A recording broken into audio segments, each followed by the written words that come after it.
Hi guys, happy Tuesday. Welcome to the morning after. I am your host Charlene Joint, and today we are recapping episode 5 of Colton's season of The Bachelor. And so, as you guys know, we start off every the morning after with a moment that delivered, and of course this is in partnership with Skip the Dishes. And if you're in Canada, you definitely know Skip the Dishes because they are responsible for delivering delicious food to you in the comfort of your home via their website or their app. And for someone who loves pajamas as much as I do, this is pretty nice. So yes, this week's moment that delivered is, and this is no surprise, I feel like you guys had to know that this was going to be my moment that delivered, and it is when Elise left. Now, we've all gotten used to the format of this show, and so it's always refreshing when someone injects a bit of reality in that department and sort of points out how ridiculous the format is. And so, you know, we've gotten used to all these women dating the same guy and just being totally cool with that and still hoping that they end up being the one that he picks. But if, you know, it's completely messed up and impractical and unrealistic and all those things. And so Elise saying things like, I listen to these girls talk about how much they're falling in love with you, this isn't working for me, or I want the time and attention a relationship deserves. You know, it's easy to scoff at her and say something like, oh, you know, doesn't she know what show she's on? But Elise is the every woman here. She's the one who watches this show and like laughs at it and talks about how, you know, how ridiculous it is. And everything she's saying is completely correct. She says, I didn't come for anything other than to be stupidly happy.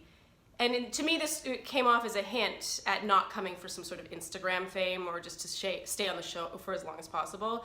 She says she can't accept a proposal after a couple months of sharing his attention. I mean, these are huge quotes. She like dropped one mic drop quote after another. She was just a complete reality check for this show, and it was so refreshing. And yes, that was this week's moment that delivered. Okay, so moving on to the episode itself, chronological order as always. So first we get Heather's one-on-one. No surprises here. The entire date revolves around the fact that Heather's never been kissed, and it's a whole lot of what if and like, are they gonna kiss? And you know, we knew that this was gonna be the case. This was pretty much Heather's purpose on this show, not by her own will, I'm sure. It's just sort of the purpose that the producers have chosen her to serve. What I thought was interesting here is that they did end up kissing. I actually thought Colton was not going to kiss her and was going to be like, I don't want to take that first kiss from you, that first kiss experience, and like, I want you to find that with someone that who's, you know, because I don't really think Colton's going to choose Heather at the end. This is based on, you know, their rapport and her airtime. So I just thought this was interesting that he still kissed her, and it made me then wonder if he plans on keeping her around for a while. Yeah, I was actually surprised by this. Call me naive. Okay, so next we have Elise. It was painful to watch her spiral here, I've got to say. And I do find it suspicious that none of the women made a big deal about Elise coming out in like an evening gown to go talk to him. It made me think that more women than was let on knew that what she was about to do, that she was about to leave. What bothered me about this conversation is she said, it's not about jealousy or insecurity. And he responded with, then that's what I don't get. And it's like, what don't you get? It doesn't have to be a matter of jealousy and insecurity. She is not wrong in this situation. The fact that he couldn't see the problem with her problem with the situation and it not equating jealousy or insecurity was pretty crazy to me, because they are not in a realistic situation here. She is the one who is more realistic here.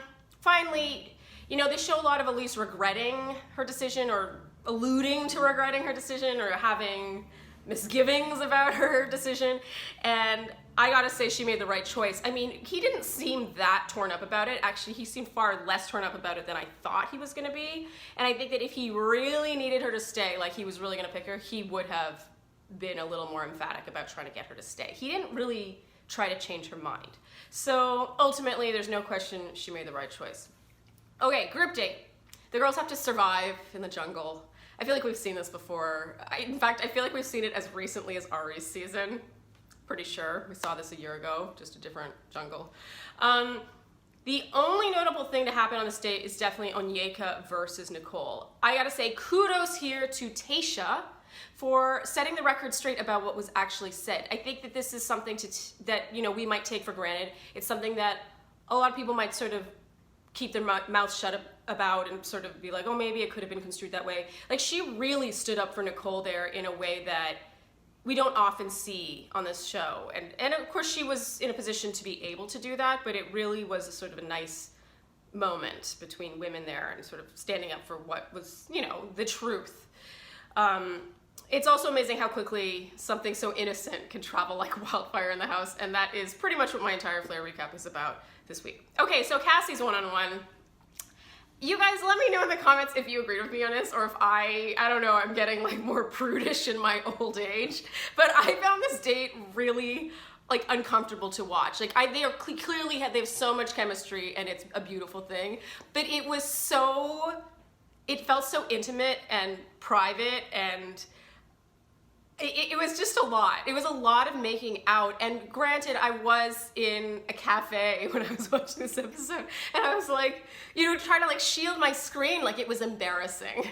So I'd have felt differently if I were in the comfort of my own home, but in general, I just thought this date was like we didn't even see any conversation during the daytime portion of the date. It was beginning to end make out.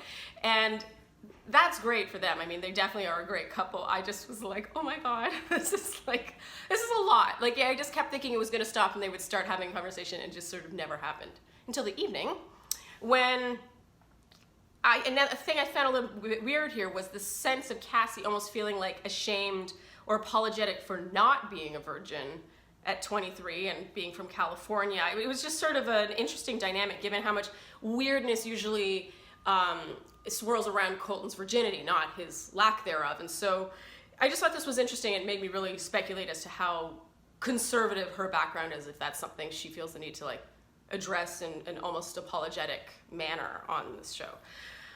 I mean, it's pretty hard to not see Cassie being the one winning this whole thing. I mean, their date was, I mean, he has something special with Kaylin, but this is like pheromones, like everyone else can see it. It reminds me a bit of Ben Higgins' season, you know, where all the ladies, every woman I've spoken to from Ben's season was like, yeah, we knew he was picking Lauren. Like, they had a thing. Like, you could see it, we could all see it, we could feel it. And I kind of get that feeling with Colton and Cassie for sure. Okay, finally the rose ceremony. Again, not much to say about this except it's more of Onyeka versus Nicole. One thing I will say is I do feel like there could be something that we weren't shown here to the effect of possibly Onyeka having apologized to Nicole, maybe on camera, maybe not, but certainly we weren't shown it if it did happen. The reason I say that is when Tayshia did reveal what Nicole actually said, you did get the sense that Onyeka was sort of taken aback. Like, it wasn't what she thought happened, and it's not to say she was apologetic, but she definitely seemed to backpedal slightly. And so I wonder if I'm not saying it was the most effusive or sincere apology in the world, because she definitely seems to have some issue with Nicole and vice versa, but I wonder if she did apologize to her, because Onyeka's reaction to Nicole having talked about her to Colton was very strong, considering she had talked about Nicole. Does that make any sense? So it's like, if she had talked about Nicole, and that's it, then you can expect that Nicole will talk about her. Like, you can't be so shocked that someone retaliated. But if she talked about her, then apologized or addressed it in any kind of an apologetic manner and sort of smoothed it over, and then Nicole talked about her, that better, it sort of supports Onyeka's, anger over Nicole's, betrayal a bit better. We'll probably never know. But yeah, that's it for episode 5. Be sure to read my Flair recap, which is out now, and my Pretty Pandas recap. There's a lot to unpack this week. Thank you guys for tuning in every week, and I'll see you next week to talk about episode 6. We're getting so close. Almost. We're at the halfway part. Almost. On the morning after. So I'll see you guys here next week. Bye.